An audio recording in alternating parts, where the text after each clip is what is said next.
Sana. Tinuod ba ma'am nga sa diha nahimo kang kapitan kaniadto sa Barangay Babulo, diha na gipang-parking daan dapres kalsada ang mga garbage truck nato? Ah, ang tinuod jud, ang kanang mga garbage truck namo sa Barangay Magolo bisan asa gyud na siya mo-parking. Katong kaniadto makahangyo pa man ta sa Vic Enterprise na makapark ka didto, usa na siya sa constituent sa Magolo nga buutan kaayo bang magpa-park ka gyud na siya didto. Yes, tinuod sad na nga makapark sad sila diha sa gym, no? Dili kilid sa gym but atubangan sa gym diha puyog sa mga fire trucks. Dinha na ginagapark ang mga kanang garbage trucks dinha. Tinuod na. So, dapat unta wala gyud clamming nga mahitabo dihang dapita. Kay dead end naman gud na padong dito sa amo. Kung nagliko gyud din mo diha sa kilid, iba tubangan sa gym parking sila. Mm. Nagliko na mo kilid sa gym, angkod sa unahan, dead end na na. Naay gamay agianan nga makalusot ka padung sa SM pero di ka agian og sakyanan. So in short, dead end gyud na din ang dapita. Pero ang kapait ng good issue ni Danny karon ay dito, nila ko magkapitan na niya, hawa ko respeto ng tawanan. Ang iyang issue karon nga nasuko gyud siya nga giklaman ang iyahang mga garbage trucks. Pero ang pangutana din ha Bumbo June, nganong naklaman ang iyahang mga truck. So mao gyud ni ang istorya. Kani si Arvido, i-contact na ang pangalan og Sir Wing. Nami ebidensya sa text kay maunay gipakita sa CCTO na mo anang kadlaw nga nag-operate sila diha kilid sa Mabolo kay ilahang gipang clamp ang mga sakyanan. Kaya ako maging silang question kay anang panahon na diha mo dito mo sambuhan ato niya nanawag ang mga tao dito kadlawon dako. So, ginasender, video call, akong istorya, ang kanyang CCTO, nga ana, nihamyo ko nila nga, pwede ba, ayaw lang i-clamp ang mga sakyanan diha, maluwi, taon-taon mga pobre diya na, may magdiin, guda nindot ang mga sakyanan mo, ila po nang hinaguan, na sakyanan sila, nga, hangyo ko nga, di lang i-clamp, kay wa man lang mag-obstruct sa daan, kay dead end man, unsa may obstruction diha nga, dead end man na dihang dapita. Pero, nga na man gyud ang taga CCTO nga dili gyud pwede cons kay sugo gyud ni sa kapitan. Nireklamo ang kapitan, amo to ningon siya nga di agay text message mo tong akong gisend mo karon Bumbo June tanawa na klaro gyud kay gisulti didto nga operate ta karon sa Simina, operate ta unya sa Simina extension nagsabot na ni Algido kay public road na diha. So in short siya ang ga-order na ipaklamp ang mga sakyanan dito hilid sa sapa. Pero wa niya gamita iyang utok nga mismo iyang mga garbage trucks naa sa dito napita nagpark. So syempre para patas so pag kita nila nga giklaman man gid ang mga private vehicles palag po ang mga residente dito o di i-clamp sa na iyahang mga barangay vehicles kay nag-obstruct pa na sa road sila mo naka-obstruct kay naagid sila sa tubangan sa complex nga kami nagliko na mo maglisod na magliko padungsod gid dito sa dead end tungod kay nag-obstruct sila sa kalsada.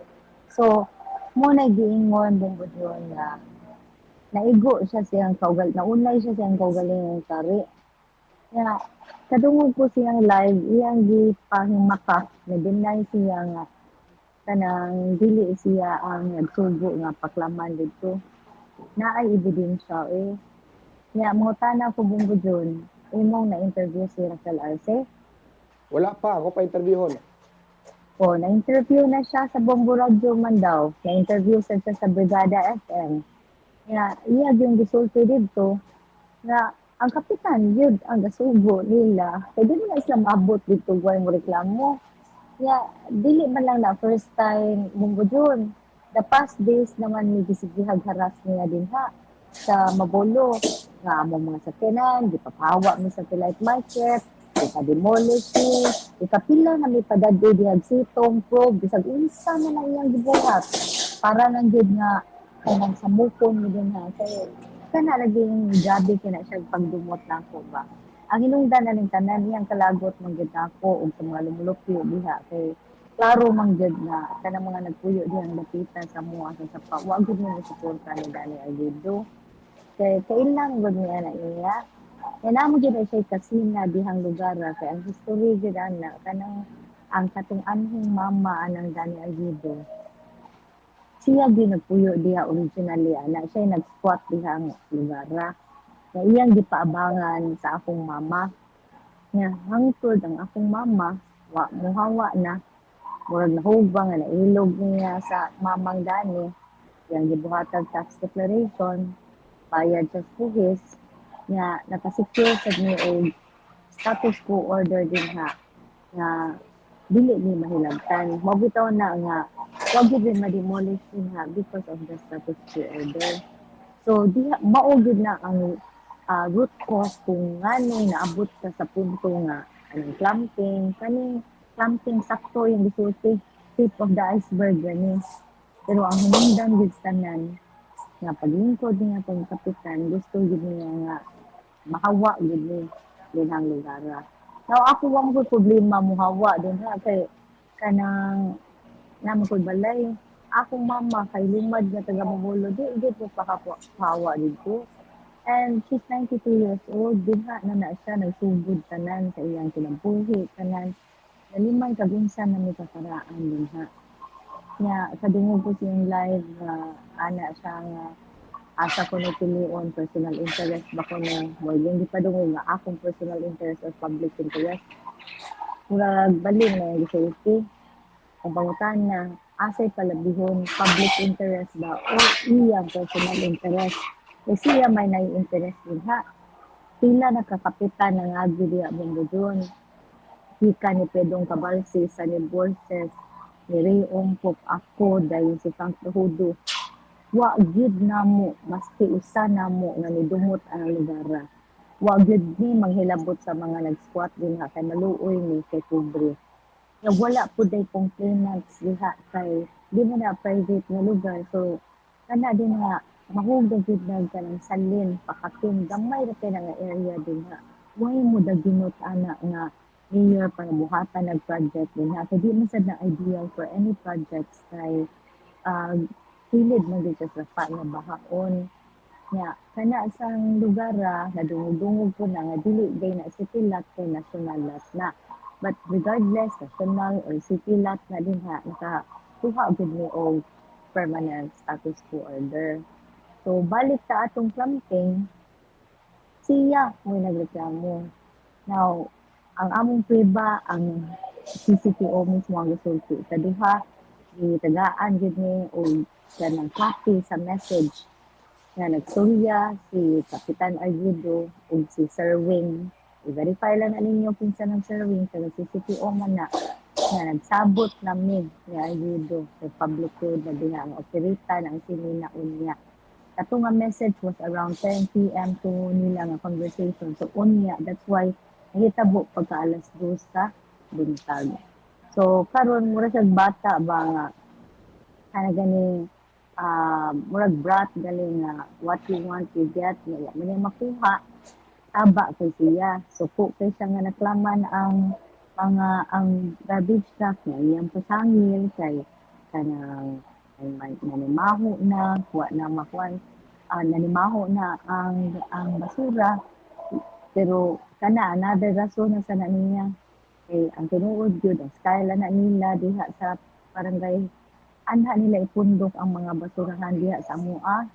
Lugay kay na nila ilabay, mangutana ko sa driver, maingon, wa pa sila panggasolina, kuno panghatid sa dami site. Mo nang pirmi na mapundo din ha, bisag mangutana mo sa mga lumulupyo din ha. Apil ang mga maestra nga moabot dito sa eskwelahan ng ilang baho sa basura, ilang gi-endanger ang health and safety sa mga namuyo din ang lugar. So iya na lang ng rason kay iya siguro gikuha ang simpatiya sa mga tao, iya nang rason nga tanang tungod anang diklaman wa na hinuon kuno nila malabay ang basura. In the first place, di mo gina dapat i-standby ang basura. Nag-collect ana, kapitan nito sa una. Nag-collect ana, dito gid ka sa dump site. Di mo na limit pwede nga i-standby sa barangay kay kanang mabahuan man gid ang mga tao hugaw sa kanila unsanitary kay na nga iyahang gibuhat na mangutana po ka sa mga lumulupyo sa mabulok Bumbodyon. Sus, kanto karon wa gyud na masulbad ang basura dinha sa among lugar. Nasulbad din na sa panahon sa akong administration kay kinumdum ka nga nagbutang kog akong kaugalingon yung garbage trucks kay gimbarguhan ko og garbage truck na tumas atong panahonan ni Tami Osmeña. Nga tanapod sa Tami, iya pong giklaman ang ako ang garbage truck pinagparking ko kilid sa simbahan kay wala gyud maparkingan. Pero naba ko'y reklamo, daghan ba kong storya? Wala. Gamit sa akong kaugalingong kwarta, akong giluwas ang garbage trucks, ang clamp ako yung ibayad, maka-operate lang. So, siya unta as kapitan, kanang di siya magbuwat og budget sa barangay, kay agi pa niya resolution, una niya bayaran ang penalty sa plumbing, kay kanang mo may hanggason, di na lang gid siya kaabuno gikan sa bulsa, kung tan-aw gid niya nga immediate and urgent and emergency gyud nga matangtang ang clamp para malabay nga ang basura, di ba? So, karon itagaan siya yung chance sa city na itangtang ang clamp, pero it doesn't mean nga i-admit ang CCTO nga ilang sayop. Wa gyud sayop ang CCTO. Igo na gyud sila nagpatuman sa complaint niya na unay lang siya kay iyang mismong kaugaling ng garbage truck i-violate sa balaod. So, ang gibuhat ko nun sa city according to Ms. Raquel Arce nga kanang itangtang ang clamp pero utang to nila ang ilahang violation. Bayaran gihapon to nila. Kaya katong mga private vehicles na naklaman, bayad na sad sila ngadto sa sitong. So, all is fair. So, mo na nga nawa na tong clamp din na karon. Karon, ibalik ang sa parking dito. So, ako kung giingnan ng mga residente dito, balik na sa mong parking dito. O, karon, kung iya na sad nang ireklamo dito sa CCTO nga paklaman, klaman na po nagbalik yung garbage truck. So, tanan iyahang gibuhat pagdumot nila iya dili man na kay for public safety katong yung rason nga public interest bullshit nga istorya di na tinuod kaya ang iyang interest is hawa gud ni lisod-lisoron gud ni diha sa Barangay Mabolo. Sa imong gisulti kaganiha ma'am daw sa grabe yang kalagot ni kapitan diha sa imuha. Nga naglagot pa man siya sa imuha nga wa man ka manghilabot niya unya wa na mapud ka sa katungdanan. Okay. Kami nagod si Danny Arguido, ikalima na siya ni dagan pagkakapitan. Ikalima na sad na siya napildi. Ya, kada pildi niya, iyang ikiha ang nakadaog. Mo na yung sakit, hindi na siya kadawat og kapildihan. So, mangkiha din na siya. Ya, lagot na siya ng kudaan. Kaya ako mga supporter sa iyahang maatbang. Ya, ako mga ginandaugon. Suporta mga tamang ginawa. Kaya tungod niya, pili gid ko ganahan na siya makapitan. Kaya I think it's an open secret sa Mabolo nga siya mananang surface niya. So, mura kailasa ko siyang background.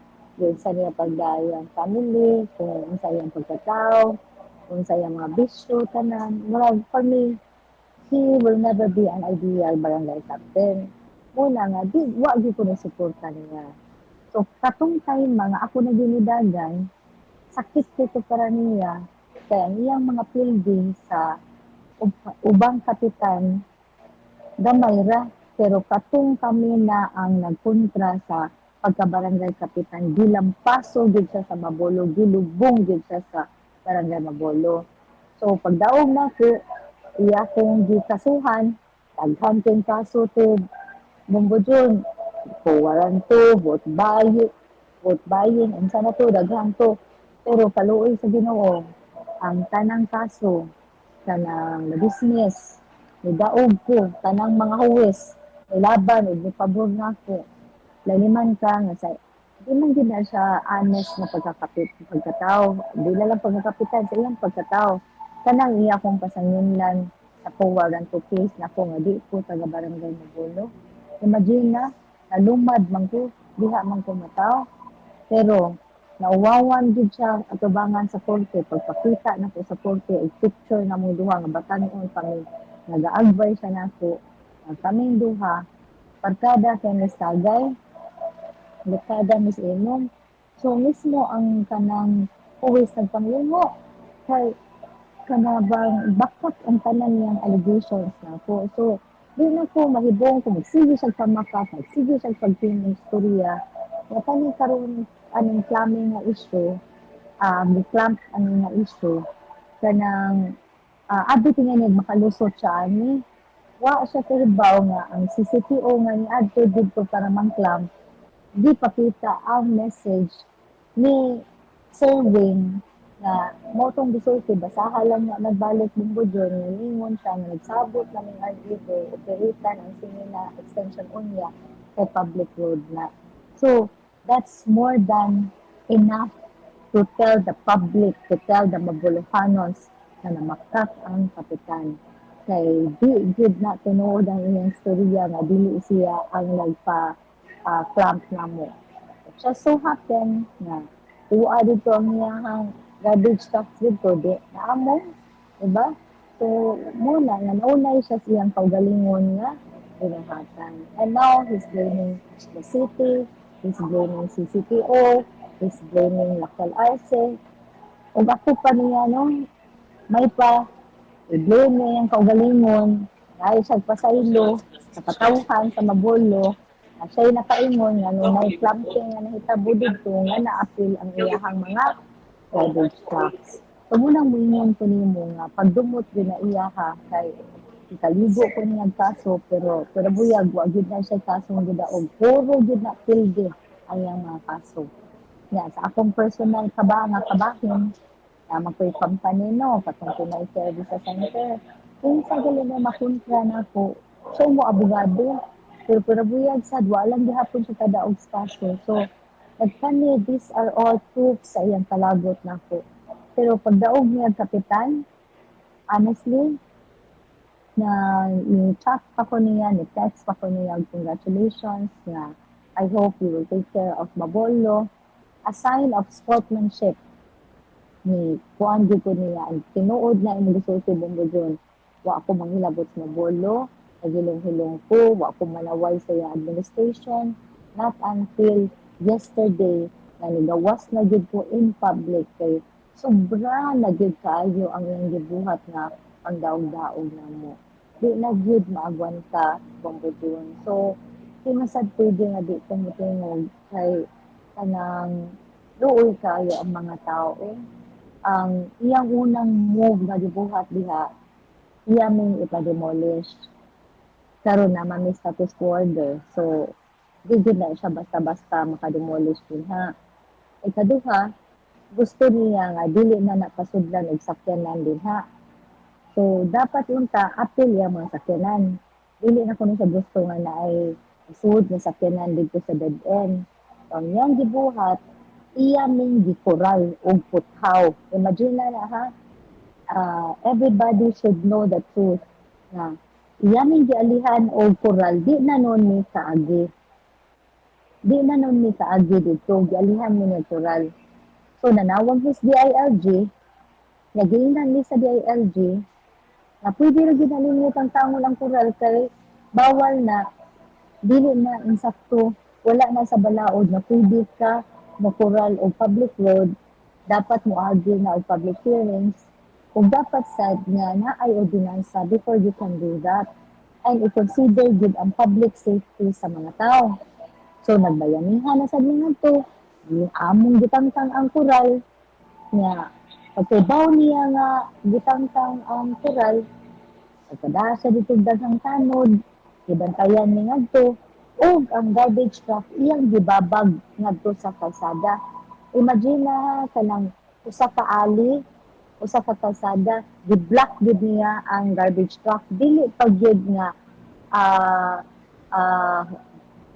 horizontal, vertical yun nga literally babag nga di mi kaagi. Garbage truck ang iyahang giali. Wa pa gid siya makontento, ang garbage truck iyang giilisan og fire truck. So fire truck na ang gababag namo didto. Yan alarma na gid mi kay nakuyawan na nami emergency di kami kaagi. So nanawag mi pulis, nanawag mi CCTO, nanawag mi og probe. Before kami sa clamping na itabuha pila pa ka weeks kay sige naman siya panghilabot namo. Pag-abot dito sa pulis, na-shock ang pulis, na-shock ang CCTO, na-shock ang sitong. Niana din sila nga, kung sa mani, ang gibuhat sa mga kapitan, di naman ni Mao. Wa naman na siya may kadimao. Dako kay nga violation sa balaod. Kasi sa man ni kaila sa DILG, nanawag na sa bilingon, di na insakto iyang gibuhat. So, ngun ang kung wa gid kay wa man pakita ang driver sa fire truck, we-decide sila nga pangitaag paagi nga matuwing. So, pagkataw-taod na abot na ang driver, ingnan gid sa pulis karon dayon kuhaan inyong fire truck kay di gid pwede ang inyong gibuhat.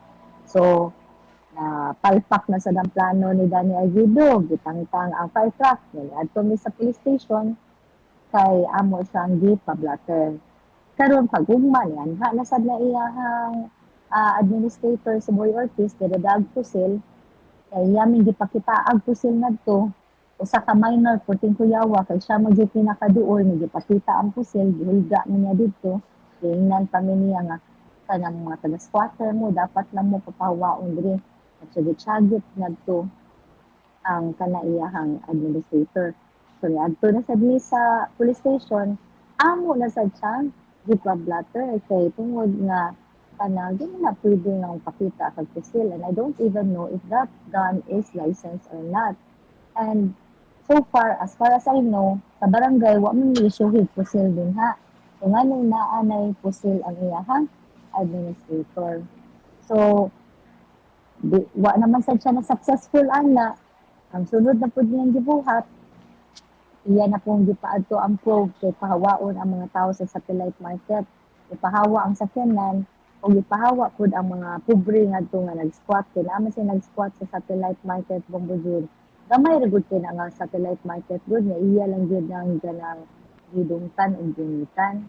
Sumuto pag nagpadasya notice among gitubag nga wala man kay authority para magpapahawa namo diri sa satellite market kay dili man ni barangay owned. In fact, city-owned ni. In fact, i-claim po din sa eskwelahan kay mauunta na himuon nilang daycare center.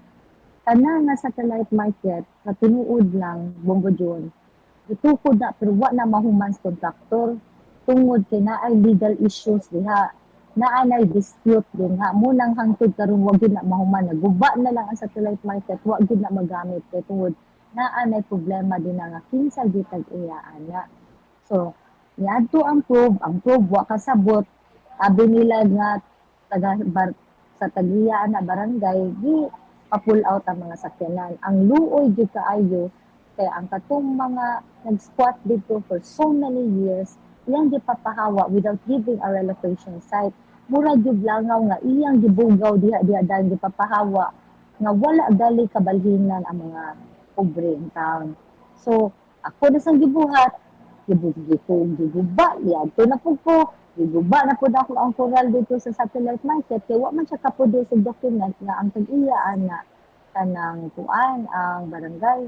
Kaya bawa pa man sa iyang gibuhat, iyang gialihan og mga barangay vehicles ngadto para mablockan ang satellite market nga nakasud ang mga sakyanan. Kung nahug nga why sud ang market, pero ilang gibabagag sa kinan pa di magamit. Di ba hinakog na? Saan man niya sa satellite market na di man gihapon siya kagamit ana. May naman lang tato nga na nakapuyo dito, makaparking ang uban kay kanang wa may mawa kung parking sila dito. So, mao na nga, kung timing lang nga, makauli ko balik sa Cebu, at tuon din na ako, kaya nilarga man ko ganina ang kadlaw, ako na sa nabalikon, kaya ako ginang kanang sudlon ang satellite market, kaya pabalikon din akong parking ang mga tao din ha, hangtod, makaproduce og dokumento si Danny Arguido nga property na sa barangay ang tanang satellite market. So, karon Bombo June, na nasa siya gibuhat, nagbutang siya CCTV Bombo June. Dito mura lagi ng mga kriminal, nga mga butan, man ta ni dihang mga namuyo, mga responsable. Yang gibutangan og CCTV, sa pikas tumoy, kunya, ang kapait, ang kanang iyahang direction sa iyang CCTV padung sa mga pultahan sa mga residences, di ba delikado na sa safety sa mga lumulupyo nga naay nagmonitor kinsa ni gawa sa ilahang panimalay. Ug nay mahitabo simbako ang mga tao diha siya ay among pasanginlan. Kay ngano siya may nakaibaw nga nasirad-an ba or abli ba ang balay or unsa mahitabo namo dinha kay siya may nagbutang og CCTV dinha. Bawal man na sa private how do you call that sa National NPC, ha? Data Privacy Act. Dili ka basta-basta makabutang og CCTV. Pwede ka butang CCTV sa public roads, but di ka pwede makabutang CCTV facing sa mga balay or private residences sa mga tao. So, ilan na siya kagrabe. Na-busy siya namo, na-busy siya sigig pangguba namo nga iyang gikalimtan niya ubang responsibility sa Babolo. Daghan kay reklamo kay ang basura wa pa masulbad, daghan kay ngit-ngit na kalsada, daghan kay alibaong, daghang baha sa lain-laing part sa barangay. Wa gid siya kay busy siya nako, busy siya sa sigig pangguba namo. So, wa siya kaluoy sa akong mama, na 91 years old, niadto in Taog City Hall, wa ko'y kalibutan, kay hapit na lang muluhod ni Mayor Raymond Garcia, magpatiluoy nga di ni hinabtan dito. Kaya pag adto niya, wala dito si Raymond, niadto na sad siya sa balay ni Mayor Raymond Garcia, nag-atang sa puta, sa gate nila punting inita. Although way sa si Mayor Ana, kaya wag siya appointment, pero ang iya intaw na ngayawat na makitaan niya ang mayor, kay manghanggo lagi siya nga di nihilabtan. Ug nagkita gid sila ni Mayor ug na-shock gid si Raymond Garcia nga akong mama to dito na initan, 91 years old. Inahana ka apektado. After na hospital pa akong mama tungod sa stress kay akong mama pinangga ako na niya dihang lugar. Wag siya mobiya bisan pag nakoy kwarta, nakoy akong balay. Ijud siya dito kay at ijud siya sa iyang mga silingan. Muna nga, I hope makasabot na ang public karon nga kanang kamdani kanang turo gud na kanang asking for kanang sympathy from the public for wa siya kahibaw na naay mga evidences and even si Raquel Arce nisulti gud na siya ang complainant nga karon kami iyang pakasad-on. Sulti pa siya siyang live nga nagpapapil ko magpapapil man ko nga bisag unsay may tabo ka ng mga tawhana di akong silingan support man gid nako di mo ko kinahanglan magpapapil nila kanang united man ni as one din ha pinangga man ko nila pinangga man sad nako sila ni apil ko kay apil gyud ko ang akong mga pamilya ako igsuon na ang taon diha nagtuyo bag-o ra mi namatyan bag-o ra namatay ako igsuon kay unsaon wa man mag-ayo ang kinabuhi sa kaigsuon so diha ra gyud taon siya nagpabilin sa barangay Magolo ug apektado iyang mga anak nga 12 ka buok mga bata pa nga wala kaluoy si Dani na namo din ha nga sayop sa na yung gisulti nga tulo ra ka buok na muyo diha daghan kay ni actually kumingon kag squatter Bombo June taas kay na ang sapa hangtod pa na nga gusto mo sa lain-lain abot pa na dapit na to sa hipodromo pero ngadtong dapita wa gid niya padadig notice of demolition ang iya lang din gusto demolition ang among balay sa akong pamilya ug balay sa akong mga silingan nga duol kayo nako kay bawo siya nga kanang dili ni supporters niya. Okay.